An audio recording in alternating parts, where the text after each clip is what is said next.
This episode is sponsored by JDAQA Software Testing, your scalable solution for manual, automated, security, and performance testing. Check us out at jdaqa.com. And with that, let's get on with the show.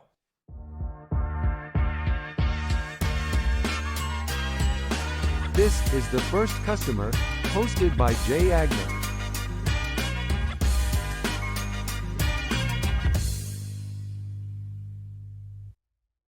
Hi, everyone. Welcome to the First Customer Podcast. Today, I'm lucky enough to be joined by Dai Manuel. See, I knew I was going to mess it up. It's too good. Dai, how are you, buddy? I'm doing fantastic, Jay. It's nice to see you and great to be here today, man. It's been a long time coming. Yeah, it has been. You have DaiManuel.com. Mentor, there's a million different titles I think we could have gone with today, but we picked that one. So we talked a little bit before the show. I mean, there's some guests that come on and they have a lot of information about them online and their journey, and I think it's all fantastic, but I think you probably have done a better job laying that out on your nice website than I can do, in 20 minutes on this call. So let's tell me where you're from, and did that have impact on you being an entrepreneur later in life? You know what? So I grew up outside of Toronto, so in Ontario, so anybody in New York State or know where Buffalo is, well, Toronto's that big city next to it across the water there. And I grew up with two entrepreneurial parents. My mom was a professional. She worked as a registered nurse, but went back to school, leveled up her education, eventually got into more of the leadership role, running various medical divisions. But the thing was, she always had a side hustle. Always. Like always. I never remember my mom without one, whether it was an antique store, got into a design business, interior design, was slinging antiques. Like she just always had a hustle going. And my dad on the flip side was an academic, but went through schooling to be a veterinary medicine. And so he's an animal doctor, cats and dogs mainly. Yeah. And so, but ran his own practice with a business partner straight out of university. So I got to see him log those 60, 70-hour work weeks, especially as they were growing the practice. And both my parents had just wonderful work ethics, but easy to see where the imbalance would arise from, though. And I see that in myself too, where sometimes I get too involved in my professional life, and often my personal life would get a beating, as a result of that. But I like to think that's something I've corrected in my wise age of 46 now. But hey, it's still a work in progress, Always a work in progress. Yeah. So what was the first business you actually started? Well, I guess it was personal training, but not being a certified trainer yet. But, from age 15 to 17, I just went through a huge lifestyle shift for myself. I was morbidly obese as a teenager, so really out of shape, really overweight, dealing with all the mental health stresses that come along with sort of that stigmatized level of health, and so I don't need to dive into that. But after I made that change for myself and just, put this into context, it took me 6 years to get to my heaviest weight, my biggest size. But when I made the mental shift and then started to do different things to actually promote more health, it only took me about 20 months to get to a place where I really started to feel good about myself again and like being who I was, Mm-hmm. But what was really interesting was that attracted a lot of people, seeing this massive physical shift, but also just my energy shift over in less than 2 years. And so I even found friends of my parents looking for help and guidance. So I was sort of thrust into this coaching role, and what would start as barter exchange. I'd have friends that would have little jobs. So they would give me stuff that they get from their work, take me out for a bite to eat, maybe pay for a movie or dinner. My parents' friends were a little bit more generous, obviously not afraid to throw me a 20 here and there. But, that was sort of my first taste of being able to help people with making changes. And I found it relatively easy because it was something that I had just gone through very intimately on my own lifestyle. And so I found a lot of fulfillment doing that, and so that was sort of my first foray into entrepreneurship, if you will, for myself. And it sort of branched off because I knew health would be a part of any business model that I would do in the future. And fair enough, that's been true. Yeah, it looks like you've done that a bunch of times over. Yeah. So how did you kind of mature that into, the lessons you've learned, doing as a teenager? Well, what's interesting is, and I think a lot of us probably relate to this, Jay, and especially the people that are listening or watching this, we have this wonderful sort of idea that if we're in business for ourselves, it might be a more control of lifestyle, more flexibility, more independence, if you will, autonomy. And I know that's what attracted me to it, but this idea of doing my own thing was always something that I thought would be exciting. But the struggle as a personal trainer it's really, it's services for hire, and it is a direct exchange of hours for dollars. And I didn't, at first, before I had kids and a family, and other responsibilities. I was like, this is great. I can make this work. You work a couple hours in the morning, maybe you work a nooner, then you got to wait until after work, 4 or 5 o'clock at night for people to come and work. So I'd be working 16-hour days and billing for 6, not very efficient. And so I started looking into things, and I happened upon a position where I got to sell fitness equipment. And the neat thing with that was it was the first time I was in a performance-based pay structure.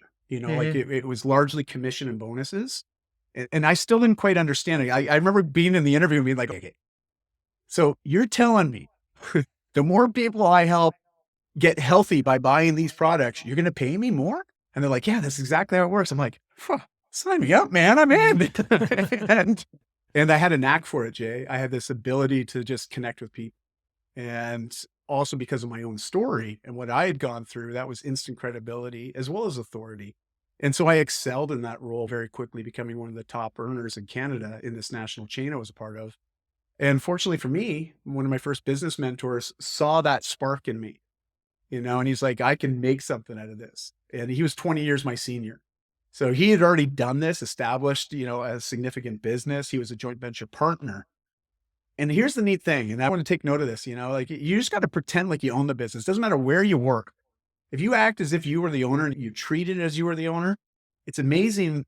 The people will take note, Right. especially the actual ownership or people that are partners in such organizations will take note of that.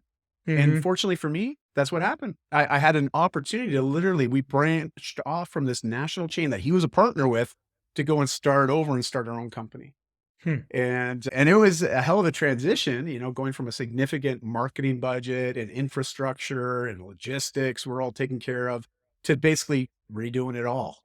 And it was a hell of a uphill battle initially, but man, I was excited. I was in my mid to late 20s, I was young, I was eager. I was like, I could do this. I had a couple kids under my belt as well. So I'm thinking I got to put food on the table, keep the shoes on the feet. And things excelled really quickly. Over the span of years that we worked together, we built it up to 8 figures a year, and it was a couple of retail locations, a couple of B2B operations. And then we even did manufacturing and distribution.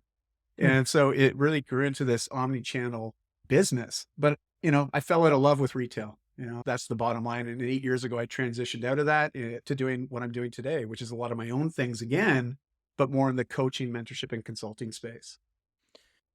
So it's such a crowded space. I feel like it comes in waves, but I feel like we're back Sure. in a peak of the wave. Like, everybody and their grandma is a coach of some sort. Yeah, So for sure. so how on earth do you authentically stand out, right? I mean, that's like it's a somewhat of a softball question, but Sure. it's a real question. I ask it to a lot of coaches that I have on the show or people that I know that are coaches. I'm just like, how on earth, even with social proof, even with, a great story, like a lot of people have great stories and feels like a They lot do. of people have great, backgrounds and whatever. Why do people work with you as opposed to somebody else?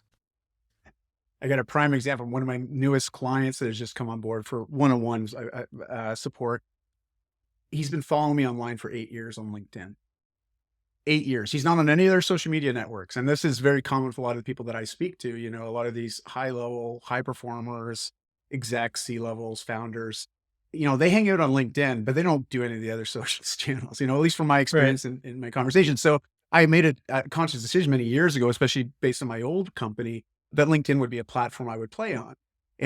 But my voice, my messaging, everything has been the same. I have not deviated from the kind of content I put out. My goals are simple. I got a few basic filters.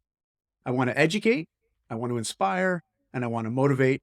And I always want to do it in a fun way, and so that's that filter I pass a lot of the content that I create through. But it's also knowing who you're speaking to is really critical. And that's from my personal, like I was someone that dealt with a lot of social anxiety growing up, partially due to what I shared with as a teenager, being in that state of unhealth, but it perpetuated into my 20s. But I knew as I was obtaining more of a leadership role, also more of a community-based role, I needed to deal with this fear of speaking to larger groups. And so I took it upon myself to do that. And, the anxiety is still there, full disclosure, Jay. But I've learned to channel it in a much more positive way. And that comes through frequency and consistency, as well as good mentorship and feedback. And so I found an organization called Toastmasters, and I went all in with what they had to offer in their curriculum. And soon enough, I found myself more comfortable speaking in front of audiences. Translating that over to the online space was really what I strive to do. I wanted to take this persona, this person that I am, and how I show up when I show up in a networking event, or I show up into a room where I want to connect with people authentically. I was like, how do I translate that into an online format? Because I think that's where there's a lot of struggle, right? Like it's challenging. And especially without that confidence in ourselves at times in what we're saying or sharing. Right. And I remember I had a coach, and she was very good at reminding me, Dai, you can be like every other coach out there that tells people what they should be doing. But why don't you just show them what you do and use your platform as a way to just show how you're navigating the challenges in life, because we're all dealing with the same stuff. We really are, maybe in different stages, but we're all going through the same stuff. We're all just human beings, just trying to make the best of this thing called life. And so I really took that to heart. And I started to share personal experiences I was navigating, whether it be with my kids, whether it be with my immediate family, even with my companies, and I just started sharing what I was doing, how I was dealing with some of the struggles, but also providing solutions that were working for me. And all of a sudden it just started to pick up, like just the amount of people that were following along, that would comment, would engage, would send me private messages. And then, so when I did turn the switch on, because I started this process while I was still running my old business, in the retail space, and I had no aspirations of doing anything on my own. And then I had a friend that's really big in social media as a consultant, and he looked at my metrics, looked at what I was doing. He's like, dude, are you making any money doing this stuff here? I go, well, indirectly, because I know I'm funneling a lot of people and awareness to my main brand. And that's where I saw a lot of opportunity, because I started getting a lot of PR, a lot of media outlets started to interview me as the lifestyle mentor. Right. And that was a wonderful way to just build awareness for our corporate brand. I wasn't thinking about what I could do personally.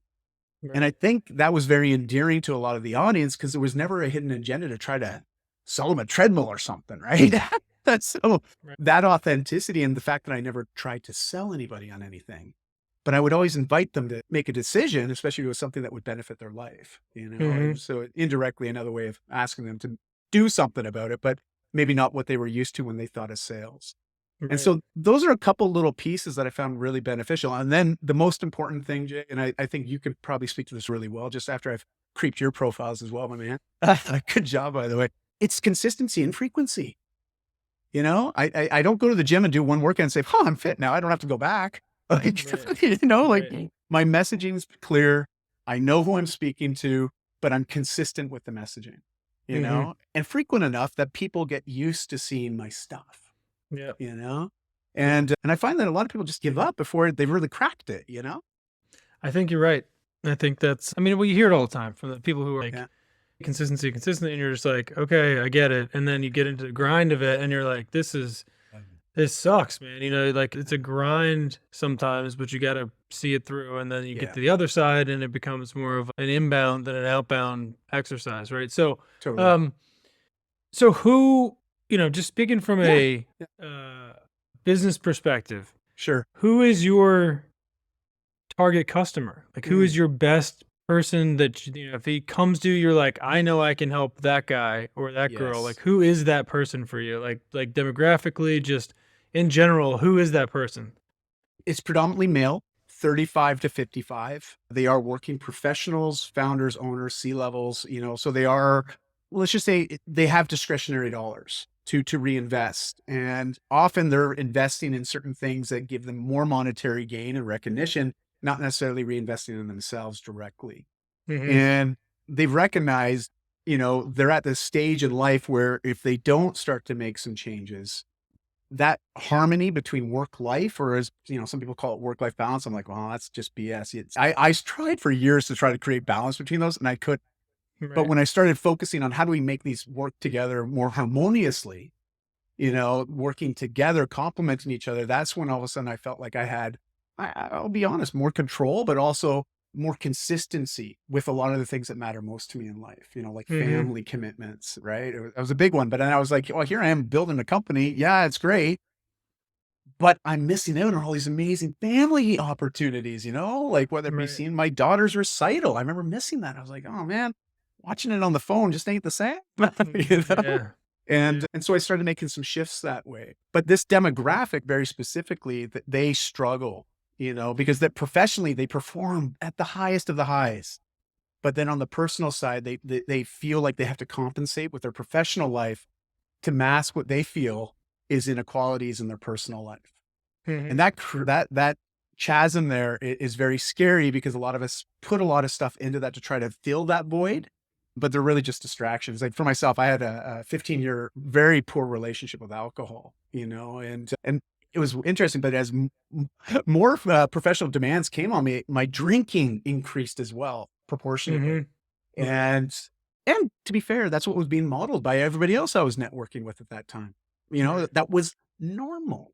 But here I am, a guy in the fitness space, right? That prides himself on his health and holistic health. And yet on the flip side, oh, it's Friday, 4:00. All right, let's go. We got till Monday at 9. Just, and that doesn't create a lot of feel-good feelings as well. So I speak to that a lot. And typically those gentlemen between 35 to 55, when they start to see that message, they often see themselves in that.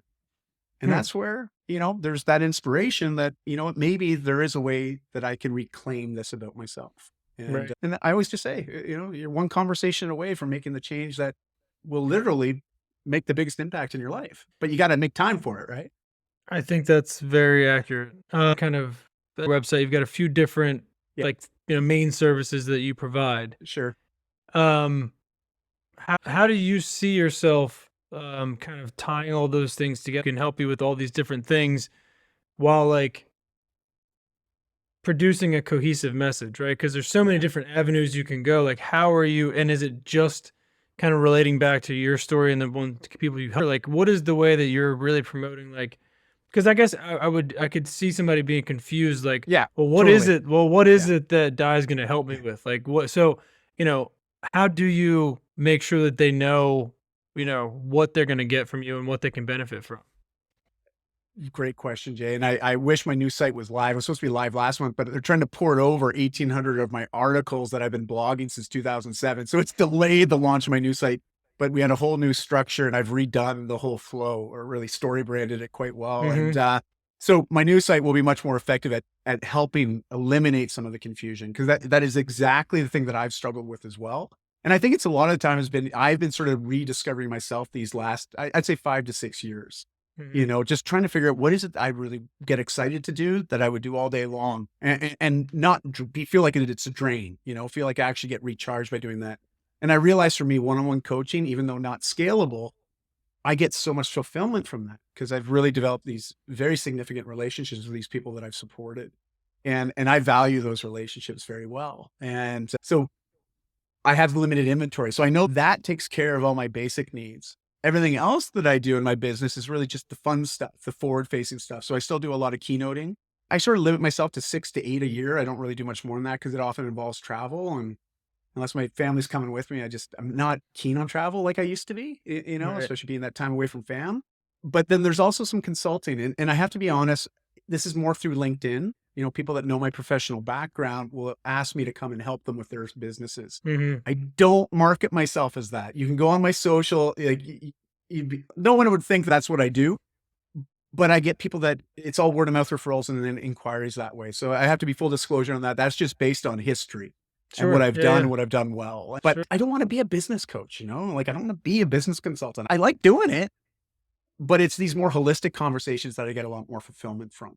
And so getting that clear, cohesive message to support that, I think that Instagram is probably my better channel for that. It's more of an appropriate snapshot of me and what I'm valued, like what I value and how I like to show up to help people. But LinkedIn is a little bit more confusing. Okay. No, I wanted to clarify for anybody who was wondering.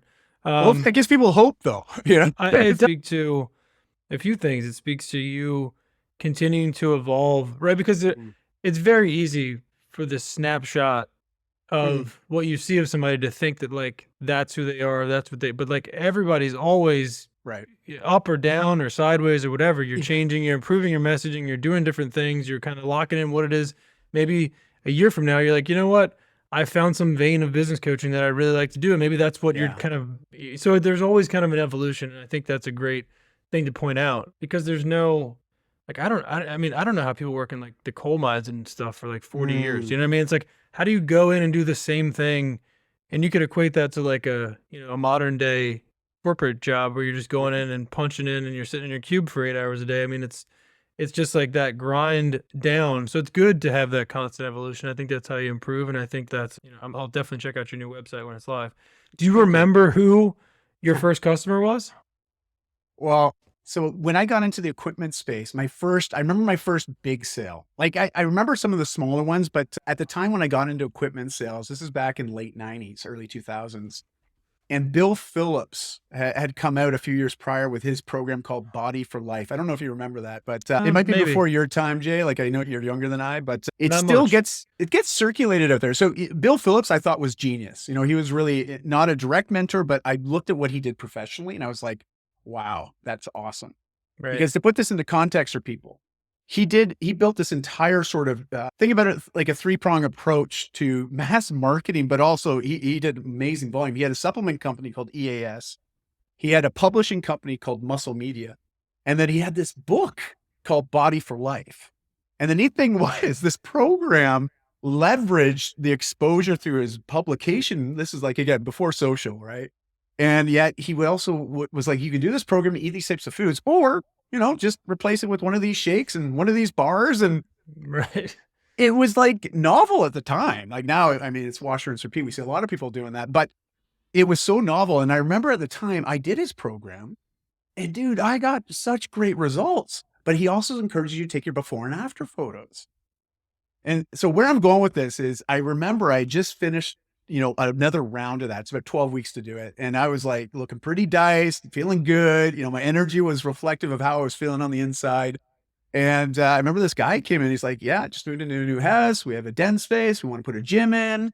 You know, this is what we're sort of thinking about. Can you help us? I'm like, oh, I can help you for sure. Let's get into it. And we started talking, right? And I remember talking about Body for Life and showing him my before and after photos. He's like, whoa, can you help me do that? I was like, for sure. You know, well, here's the gear I would put in my house.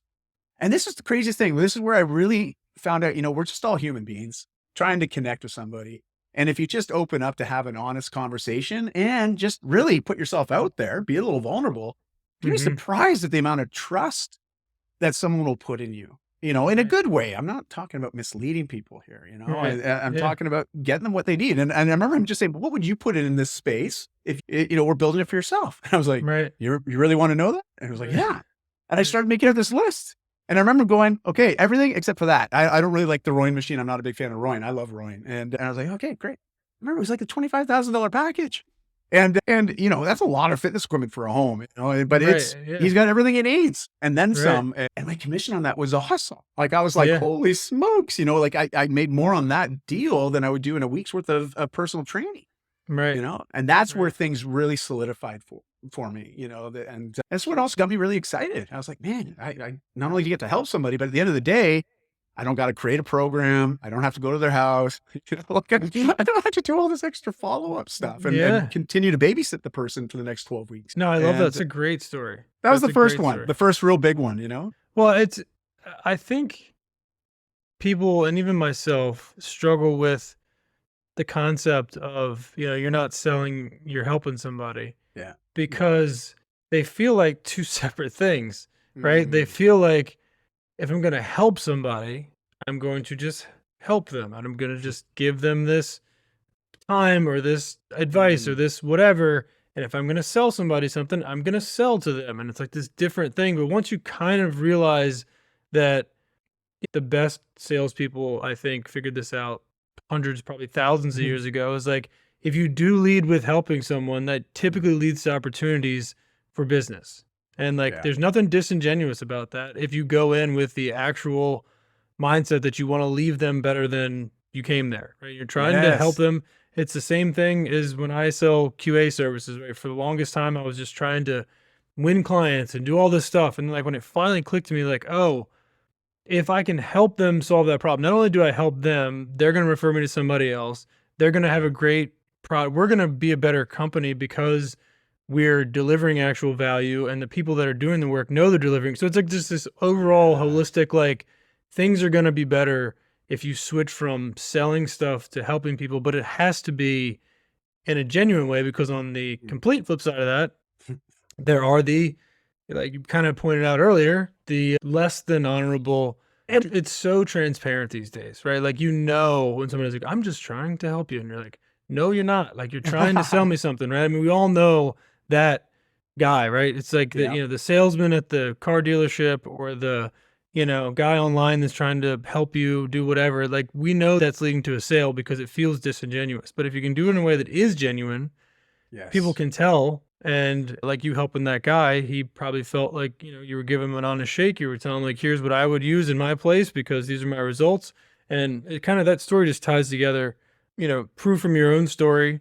That was kind of probably the biggest seller in that, right? Was like, I can maybe look like this guy if I do this program. This guy is here to help me. He's going to show me what he did. And then he's just like, here's the blank check and go fill it out. So I think that's an incredible first customer story. I also remember selling a treadmill over Twitter to a guy that was up in Fort Mac, Alberta. That's like, you were talking about working in coal mines. Well, they're all oil rigs out there, the oil sands, right? And so there's people that make a lot of money up there, but they got to ship everything in. And I remember literally having a conversation over Twitter, sold him a treadmill. He called in my Edmonton location and bought the treadmill. It was beautiful. like, that was my first time doing a transaction online through social media, where I was like a direct ROI of my time online. Because my business partner at the time was like, man, you waste a lot of time online, And I'm like, Yeah. I'm not. This is helping us. Believe me. And then after that happened, he never bothered me again. You're in the small percentage, I think, of people who actually has direct ROI from social media usage. Sure. If you had to kind of start over a company tomorrow, Yeah. doing physical fitness, doing mentoring, doing whatever it is, what would be step one for you in that space, and just kind of what you've learned so far? I think the biggest thing is, it's more of the holistic approach to physical health. And what I mean by that is I take a mental health first approach, meaning that, if you get your head right, everything else just follows suit, but the two feed into one another, right? Like our energy as a person, you can call it spirit, you can call it soul, whatever you want. I'm not here to argue about it or tell you one way or the other is more correct, but we do have a body, we do have a mind, and we have this energy that makes us up. And those three things all need to be nurtured. But if you look at the end of the day, who is our customer? Our customer are real people. And they're people that just want to feel better, not only about themselves, but about the world around them. And I think that's the one thing that people that work within the fitness space sometimes forget, is that we're actually shifting people's worldview. And that starts with their self-view. And if I had to go and start it all over again, I would set something up that really speaks to that first. Because I'm recognizing that people are attracted to that message. Where there's already those conversations happening online in different industry and other verticals, but I haven't really seen anybody do it well in the fitness space yet. And I see people talking about it, but not really. They're still trying to just write people programs, just do this program. I'm like, there's a reason why the regression rate, but also the failure rate is so high in the fitness space. We hear about it all the time, right? People try to program. It's like, wow, you look great. See the person again 6 months later. It's like, whoa, what happened? Right? Well, I stopped doing it. Well, why? Right. And I usually find that's that muscle between the ears, right? So that's sort of what I would take into account, but also leveraging a lot of really good tools to keep up with the connection within a community. Because I see this in small gyms. It's great. Studio size spaces, because all your clients on a first name basis and they know you. Right. But when you look at the more global gyms, once you got thousands of members, well, how do you maintain that intimacy and connection with your membership? And I know that's something that people are trying to figure out. And I think looking at different tools, like even MindBody's really evolved. It's still the number one software for fitness space, like yoga studios, gyms, PT studios. And they've started to put a lot of extra tools in there to support with the communication and the community development. So I really think that's where things need to go, because especially with AI now, I mean, everything's going down this automation path. But at the end of the day, we can't automate our fitness, not in that way. We still have to get off the couch and do something, So straps like they used to wear in the 60s that shake you. Or the shake weight, right? Yeah, the shake weight, or the electro, whatever they put in you don't work. No, I think that's fair. All right, final question, non-business related. Sure. Anything on Earth, if you could do anything on Earth and you knew you couldn't fail, what would it be? Well, gotta be honest, I've always wanted to learn how to surf. Okay. Oh, Like what a beautiful one. That's a great answer. I've never got that before. It's a Oh, great answer.